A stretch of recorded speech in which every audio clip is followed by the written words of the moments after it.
बालिशपणा आहे. नवनवीन अध्यक्ष झाल्यानंतर अतिउत्साह आहे, तुम्ही बोलले असतील.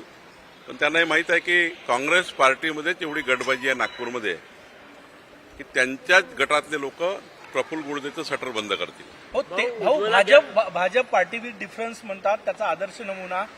प्रत्येक नगरसेवकांना 13,000 स्वखर्चानं गोळा केले आणि मुंबईला चालले प्रशिक्षणासाठी. काय सांगणार? आमचे नागपूरचे सर्व नगरसेवक, जिल्ह्यातले सर्व नगरसेवक हे आपले स्वतःचे पैसे खर्च करून प्रशिक्षणाला चालले आहे.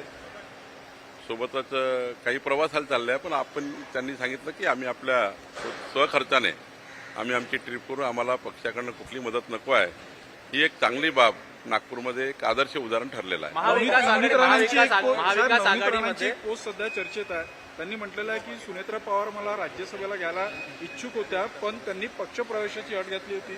मी भाजपची सच्ची सेवक आहे, त्यामुळे मी त्याला नकार. मी कालही सांगितलं की नवनीत राणाजी या अत्यंत कष्टाळू आणि एक हिंदुत्ववादी नेते आहेत, कार्यकर्ते आहेत. देशामध्ये त्यांना मान्यता आहे, भारतीय जनता पार्टीमध्ये मान्यता आहे आणि त्यामुळं नेते म्हणून त्यांनी घेतलेली जी भूमिका आहे ती महत्वाची आहे आणि ती अत्यंत चांगली भूमिका नवनीत राणाजींनी घेतली. मोदीजींच्या कार्यकाळाला 12 वर्ष पूर्ण होत आहे. मोदीजींच्या कार्यकाळाला काही थोडा काळ लागेल. जसं कोरोनाच्या काळामध्ये आपण काही सवलती कमी झाल्या, काही वाढल्या, मग मात्र स्टेबल झालं. थोड्या काळाने स्टेबल होतं, काही काळापुरते निर्णय व्हावे लागतात. मोदीजीच्या कार्यकाळाला 12 वर्ष पूर्ण झालेले आहे. नेहरूजींचा कार्यकाळ होता, तेवढा कार्यकाळ त्यांनी पूर्ण केलेला आहे. मोदीजी असा कार्यकाळ पूर्ण करणार आहे पुढे की यानंतर मोदीचा कार्यकाळ कोणी पूर्णच करू शकणार नाही. एवढा मोठा कार्यकाळ मोदीजी पूर्ण करतील. खरं तर इतका मोठा कार्यकाळ पुन्हा मोदीचा राहणार आहे. त्यामुळं आमचे मोदीजी हे जगातले सर्वात जास्त वेळ प्रधानमंत्री राहणारे नेते ठरणार आहे. मार्मिकमध्ये एक लेख आला, गिरीश त्यांना शहीद म्हटलं आहे. गिरीश महाजन अमृतसरमध्ये होते कार्यक्रमात ऑपरेशन बुश स्टार्टच्या लोकांना शहीदचा दर्जा देण्यात. नाही तर मला तपासावं लागेल. मी काही त्यामध्ये बघितलं राष्ट्रवादी अर्थ खात्यासाठी आग्रही आहे. त्यांनी तशी मागणी देखील केली की अर्थ खातं राष्ट्रवादीला द्यावं. मुख्यमंत्र्यांना त्यांनी तशी मागणी केली आहे.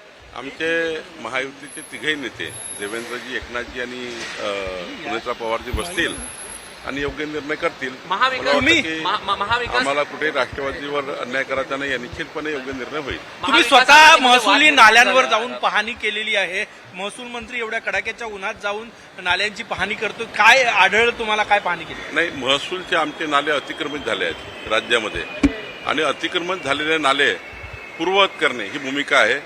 याकरता आम्ही एक स्पेशल टास्क कार्यक्रम राबवणार आहोत.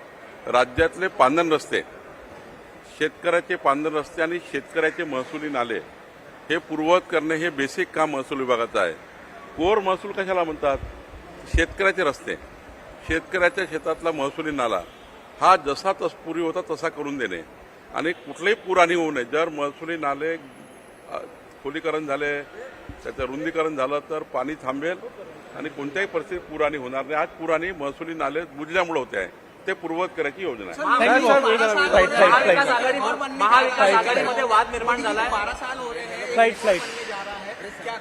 मोदी जी का कार्यकाल बहुत ही स्वर्णिम रहा है.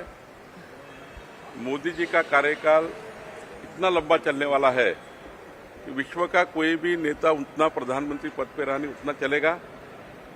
देश की 140 करोड़ जनता की उनको शुभकामनाएं हैं. देश मोदी जी के साथ खड़ा है और मुझे विश्वास है कि मोदी जी देश के ऐसे प्रधानमंत्री बनेंगे ना उनका कोई रिकॉर्ड तोड़ पाएगा, ना किसी ने तोड़ा है. ऐसे ही प्रधानमंत्री हमारे मोदी जी है.